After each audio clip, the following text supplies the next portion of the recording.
ಗಸಗಸನ ತಿಕ್ಕೆ ಗಂಧ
ಇಂಥವರವರ ಬಲದಿಂದ ಮೆರೆಯುತ್ತಿರುವ ವೀರಲಿಂಗನ ಬಂಧನ ರುಂಡವನ್ನು ಪಡೆದು ನಮ್ಮ ರಾಜ್ಯದ ಭಾಗದ ದ್ವಾರಕ್ಕೆ ಕಪ್ಪಕ್ಕೆ ಕಟ್ಟರುತ್ತದೆ.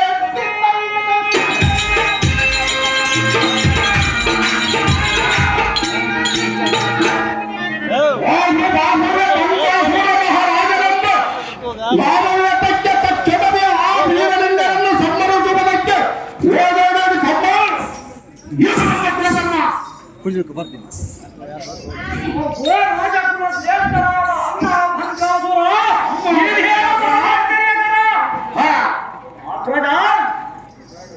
ಅಣ್ಣ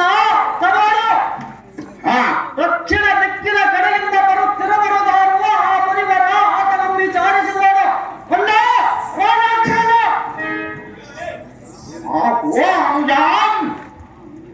ಆ ಮುನಿ ಕುಲೋತ್ತಮನ ಪರಮಾಣ ವೀಣೆಯನ್ನು ಧರಿಸಿಕೊಂಡು ಯುದ್ಧ ಬರುತ್ತಿರುವುದನ್ನು ನೋಡಿದರೆ ಆತನು ನಾರದ ಮಹರ್ಷಿಗಳಂತೆ ಕಾಣುತ್ತಿರುವನು.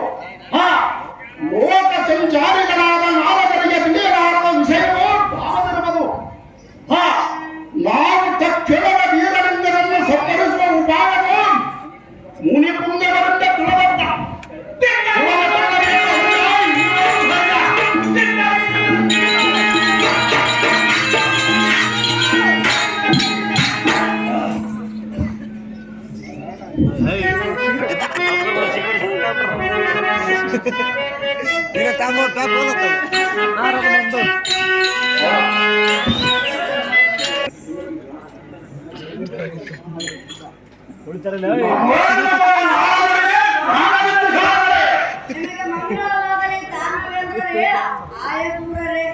ನೀವು ಈ ರೀತಿ ಮೌನವಾಗಿ ಕುಳಿತಿರುವ ಕಾರಣವೇನು? ಮಂಕಾಸುರ ಪಿಂಕಾಸುರರೇ, ವೀರಾಜಿವೀರರೇ,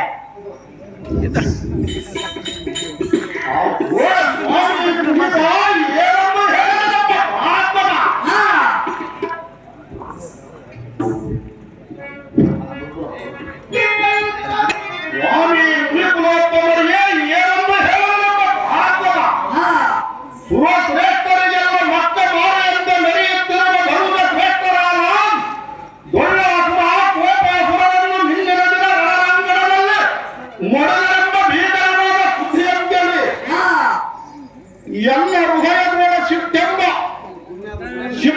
ಉತ್ಕೃಷ್ಟ ಧನವಾದ ಕೋಪಾಗ್ನಿಯ ಜ್ವಾಲೆಯು ದಗ್ಧೆಯ ಗುರಿಯೆಂದು ವಾದಿಸುತ್ತಿರುವುದು.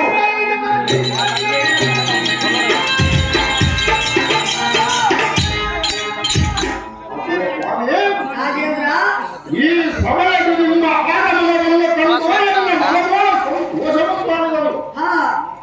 ಮುನಿ ಪುಂಗವ ತಡದಾಡದೆ ಹೇಳಿದಕ್ಕೊಂದು ಬಾಳ ಮುನಿಕುಲೋತ್ತಮರೇ, ಉತ್ತರ ರಾಜ್ಯವನ್ನು ಅತಿ ವಿಜೃಂಭಣೆಯಿಂದ ಪರಿಪಾಲಿಸುವ ದಾನವ ಶ್ರೇಷ್ಠರಾದ ದೊಳ್ಳಾಸುರ ಕೋಪಾಸುರರನ್ನು ಶ್ರೀರಾಮನನ್ನು ರಮಾಂಗಣದಲ್ಲಿ ಮರಣವನ್ನು ಮಾಡ್ತಾ ಇದ್ದೇವೆ.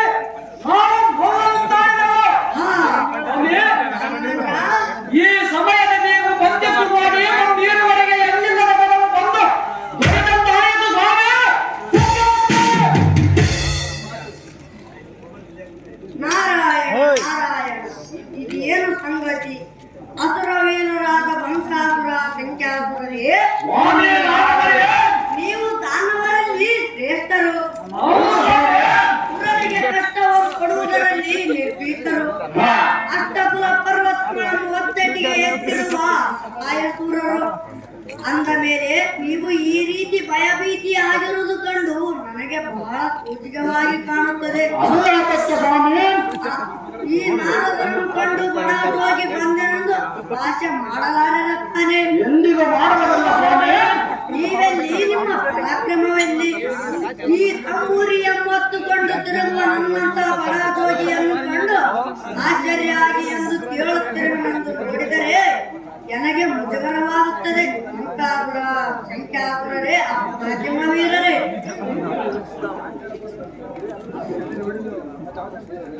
ಸ್ವಾಮಿ ಮುನಿವರ, ನಾನವೇಂದ್ರ ನಾವು ನಿಮ್ಮನ್ನು ಎಂದಿಗೂ ಅಪಹಾಸ್ಯ ಮಾಡಬದಲ್ಲ. ಯಾಕಂದರೆ ಇಂದಿನ ದಿನ ಯತ್ವಚಿತನಾದ ಒಬ್ಬ ವೀರನ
ಆ ಚಂದ್ರಗಿರಿಯ ಯುವರಾಜ ವೀರಲಿಂಗನನ್ನು ಸಂಹರಿಸುವುದಕ್ಕೆ ಒಂದು ಉಪಾಯವನ್ನು ಹೇಳಿದನು. ಅದು ಯಾರು ಸ್ವಾಮಿ? ನಾರದರು ಉಪಾಯವನ್ನು ಹೇಳಿದನೆಂದು ಯಾರಂತೆ ಹೇಳಬಾರದು. ನಾರದರು ಬೆಂಕಿ ಹಚ್ಚುವುದೇ ಅವರ ಕೆಲಸವೆಂದು ಜನರೆಲ್ಲ ಅಂದಾಡುವರು. ಆದ ಕಾರಣ ಎನ್ನ ಹೆಸರ ಬರದಂತೆ ನೋಡಿಕೊಳ್ಳಿರಿ ವೀರರೇ ದಾನವೇಂದ್ರರೇ. ಓ ಸ್ವಾಮಿ ಮುನಿಶ್ರೇಷ್ಠ, ದಾನವೇಂದ್ರ ಆ ವೀರಲಿಂಗನನ್ನು ಸಂಹರಿಸುವ ಉಪಾಯವನ್ನು ಹೇಳುವುದೇ ನಮ್ಮ ಅದೃಷ್ಟ. ಹಾ ನಿಮ್ಮ ಹೆಸರನ್ನು ಎಲ್ಲಿಯೋ ಹೆಸರಿಸಿ ಕೊಡುವುದನ್ನು ತಕ್ಕ ಹಾ ಇಡು ನಿಮ್ಮ ಮನಸ್ಸಿನ ಸಂಶಯ, ಅದರಂತೆ ಕೊಡುವನು ನಿಮಗೆ ಅಭಯ. ನಿಮ್ಮ ಹಡಿರೇ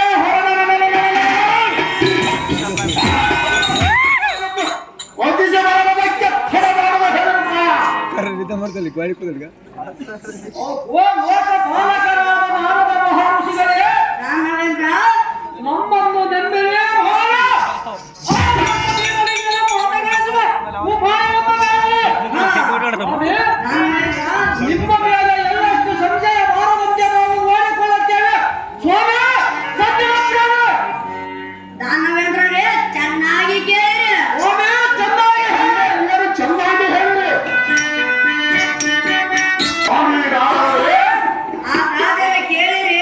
ಮಹಾಸೂರನಾದ ಬಂಕಾಸುರನೇ, ನಿನ್ನ ವಾಗಿ ದೇಶದಲ್ಲಿ 33 ದೇಶದ ಗಂಡನೆಂದಿಸಿದ ನೀನು ಬ್ರಹ್ಮ ವಿಷ್ಣು ಮಹೇಶ್ವರರ ತ್ರಿಮೂರ್ತಿಗಳನ್ನು ಲೆಕ್ಕಿಸದೆ ಬಂಕಾಸುರ ಸಂಖ್ಯಾಸುರರೆಂಬ ನಿಮ್ಮ ದೇಹದ ಗರ್ಭಗುಡಿಯಲ್ಲಿ ಮೂರ್ತಿಗಳನ್ನು ಕೂಡಿಸಿಕೊಂಡು ನಿಮ್ಮ ಮೂರ್ತಿಗೆ ಜನಸಾಮಾನ್ಯರು ಪೂಜೆ ಬೈಯುವಂತೆ ಹರಪಿಸಿರಿ.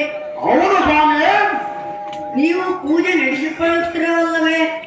ಹಾಗಾದರೆ ಆ ಗುಡಿಗೆ ಹೆಣ್ಣು ಮಕ್ಕಳೇ ಪ್ರವೇಶ, ಗಂಡು ಮಕ್ಕಳಿಗೆ ಪ್ರವೇಶವಿಲ್ಲವೆಂದು ಮೊದಲಿನಿಂದ ನಡೆಸಿಕೊಂಡು ಬಂದಿದೆ. ಹೌದು ಸ್ವಾಮಿ. ಒಳ್ಳೆಯದೇ ಆಯ್ತು ಬಿಡು. ಆ ನಿಮ್ಮ ಗುಡಿಗೆ ಬೀರಲಿಂಗನ ಅಕ್ಕಂದಿರಾದ ಅಖಿಲೇಶ್ವರಿ ಮಾಯಾಂಗಿನಿಯರನ್ನು ಪೂಜೆಗೆ ಕಳಿಸುವ ಕಾರಣವನ್ನದ್ದು. ಆ ಸ್ತ್ರೀಯರು ನಿಮ್ಮ ಗುಡಿಗೆ ಬಂದ ಮೇಲೆ ನಾನು ಹೇಳುವುದೇನಿದೆ? ಮಿಕ್ಕಿದ್ದಲ್ಲ ನಿಮ್ಮದು. ಆ ಬೀರಲಿಂಗನನ್ನು ಸೆರೆ ಹಿಡಿದು ಬಂಧಿಸಿದ್ದರೆ ಆ ಬೀರಲಿಂಗನು ತಾನಾಗೆ ಬಂದು ನಿಮ್ಮ ಸೆರೆ ಹಿಡಿಯುತ್ತಾನೆ. ಆಗ ನೀವು ಮನಸ್ಸಿಗೆ ಬಂದಿದ್ದು ಮಾಡಬಹುದ? ತಿಳಿದ ದಾನವೇಂದ್ರರೇ ಮಹಾಸುರರೇ. ಓ ಅಂಜನಾದ ಸಂಖ್ಯಾಸುರ, ಕೇಳಿದೆಯಾ ಈ ನಾರದನಾಡುವ ಬುದ್ಧಿ ಚಾತುರ್ಯದ ವಿಚಾರ? ನಾಡು ಚಂದ್ರಗಿರಿಯ ರಾಜ್ಯಕ್ಕೆ ಹೋಗುವುದು ಬೇಡವಂತೆ ಆ ವೀರಲಿಂಗನ ಸಹೋದರಿಯರಾದ ಅಖಿಲಾಪತಿ ಮಾಯಾಂಗಿನಿಯರನ್ನು ನಮ್ಮ ಬಾಗಿ ದೇವಾಲಯಕ್ಕೆ ಕಳಿಸಿಕೊಡುವಂತೆ ನಾವು ಮಿತ ಮುಡಿಯದಿಂದ ಅವರ ಮನವೊಲಿಸಬೇಕೆಂದೇ ಒಪ್ಪನಂತರ ಭವ್ಯ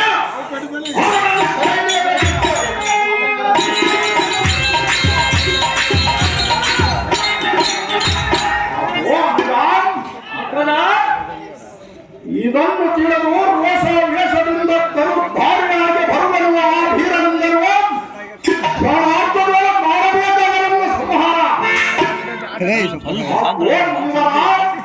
ದಾನವೇಂದ್ರ ಈ ಬಾಗಿ ದೇಶದ ಬಂಕಾಸುರ ಶಂಕಾಸುರರ ದೇವಸ್ಥಾನಕ್ಕೆ ಪೂಜೆಗೆಂದು ಕಳುಹಿಸಿದ ಮುನಿವರ ಮರೆಯಬೇಡದ ಈ ಕಾರ್ಯ.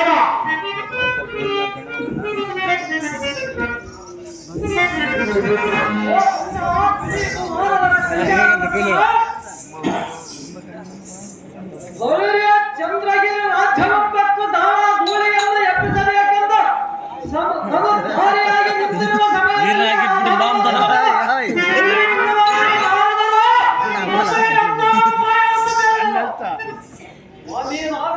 ದಾನವೇಂದ್ರ ನೀವು ನುಡಿದಂತ ನುಡಿ ಮುತ್ತಿಗಳಿಗೆ ನಮ್ಮ ಅನಂತ ವಂದನೆಗಳು. ಹಾ ಸರಸ್ವತಿಯ ಪುತ್ರ ನಿಮ್ಮ ಬಾಹುವಿನ ಚಿತ್ರ.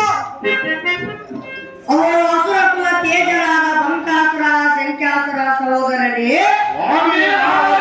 ಹಾಗಾದರೆ ನಾವಿನ್ನು ಹೋಗಿ ಬರುತ್ತೇನೆ. ನಿಮ್ಮ ಕಾರ್ಯವನ್ನು ಮಾತ್ರ ಸಫಲಗೊಳಿಸಿರೈ ವೀರರೇ ಮಹಾಸೂರರೇ. ಬರ್ಕೋದಪ್ಪು ಈಗ ಈದ್ ಮಾಡಿ ಚಲೋ ಈ ಚಲೋ ನಮ್ಮ ನೋಡಪ್ಪ ಸಂತೋಷದಿಂದ ಹೋಗಿ ಬರುವುದೇ ಸ್ವಾಮಿ. ಸ್ವಚ್ಛರಪ್ಪ.